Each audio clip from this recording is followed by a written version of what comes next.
ନାହିଁ ନାହିଁ ନାହିଁ ମୁଁ ଏ ଓଡ଼ିଶା ଧେ ସରକାରଙ୍କୁ ଏଇଠି ମୁଁ ପଦିଏ କହିବି ଡବଲ ଇଞ୍ଜିନ୍ ସରକାରଙ୍କୁ ପ୍ରତ୍ୟେକ ଡିପାର୍ଟମେଣ୍ଟକୁ ସ୍ୱାଧୀନତା ଦିଆଯାଉ। ଆଉ ସରକାରୀର ଯେଉଁ ଅପବ୍ୟବହାର ହେଉଛି, ଯେଉଁ ଗାଡ଼ି ଘୋଡ଼ା ଅବ୍ୟନ୍ତ ଖର୍ଚ୍ଚ ତା ଉପରେ ରିହାତି ଦେଶ ଲଗାମ କରାଯାଉ। ନହେଲେ ଏସବୁ ଖର୍ଚ୍ଚ କାଟ ନହେଲେ ଦେଶ ବହୁତ ତଳକୁ ପଳେଇବ।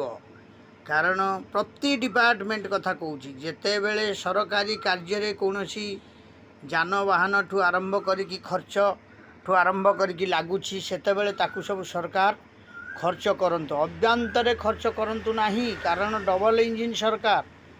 ଆଜ୍ଞା ଦେଖନ୍ତୁ, ଯେକୌଣସି ଡିପାର୍ଟମେଣ୍ଟର ଗାଡ଼ି ଫାଲତୁରେ ତେଲ ପଡ଼ିକି ବୁଲୁଛି।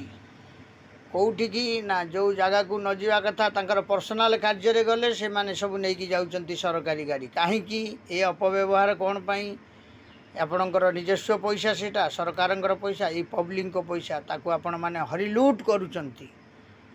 ତା ଉପରେ ତର୍ଜମା କରାଯାଉ, ପ୍ରତି ଡିପାର୍ଟମେଣ୍ଟରେ ତର୍ଜମା କରାଯାଉ ଏବଂ ସରକାରରେ ମାନେ ଅଭ୍ୟନ୍ତରରେ ଖର୍ଚ୍ଚ ହେଉଥିବା ମାନେ ଅର୍ଥ ମୂଲ୍ୟ ଗୁଡ଼ିକୁ ସବୁ ଅଟକା ଯାଉ। ପ୍ରତି ଡିପାର୍ଟମେଣ୍ଟରେ, ସେ ପୋଲିସ ଡିପାର୍ଟମେଣ୍ଟ ହେଉ କି ସେ ଆର୍ଡି ଡିପାର୍ଟମେଣ୍ଟ ହେଉ କି ସେ ଯେଉଁ କୌଣସି ଡିପାର୍ଟମେଣ୍ଟ ହେଉ, ସବୁ ଡିପାର୍ଟମେଣ୍ଟକୁ ସରକାର ଗୋଟେ ତର୍ଜମା କରନ୍ତୁ। ଯେଉଁଠି ସରକାରୀ ଖର୍ଚ୍ଚ ହେବ ସେ ଜାଗାରେ ସରକାରୀ ଖର୍ଚ୍ଚରେ ଲାଗିବ ପଇସା। ଯେଉଁଠି ସରକାରୀ ଖର୍ଚ୍ଚ ନ ହେବ, ପର୍ସନାଲ ଖର୍ଚ୍ଚରେ ସରକାରୀ ଗାଡ଼ି ଲାଗିବ କାହିଁକି? ଗୋଟେ ଡ୍ରାଇଭର କାହିଁକି ପର୍ସନାଲ ଯିବ? ସରକାରଙ୍କ କାର୍ଯ୍ୟରେ ସେ ରହିଛି, ସେ କାହିଁକି ନିଜସ୍ୱ କାମରେ ଯିବ, କାହା ପର କାମରେ ଯିବ?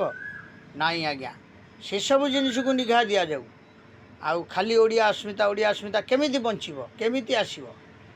ଆଉ ଆପଣ ଗୋଟିଏ ଖିଆଲ ରଖିବା ଦରକାର ଯେ ସରକାର ଏହା ଉପରେ ନିତ୍ୟାନ୍ତ ନିଘା ଦେବା ଦରକାର। କାରଣ କାହିଁକି ଯେ ଦେଖନ୍ତୁ, ଯେଉଁ ଅପବ୍ୟବହାର ପଇସା ଗୁଡ଼ାକ ସବୁ ଯାଉଛି, ସରକାର ତହବିଲରୁ ଯାଉଛି ଏବଂ ପବ୍ଲିକଙ୍କ ପଇସା ଯାଉଛି। ଆପଣମାନଙ୍କ ସେଇଟା ନିଜସ୍ୱ ପଇସା ନୁହଁ।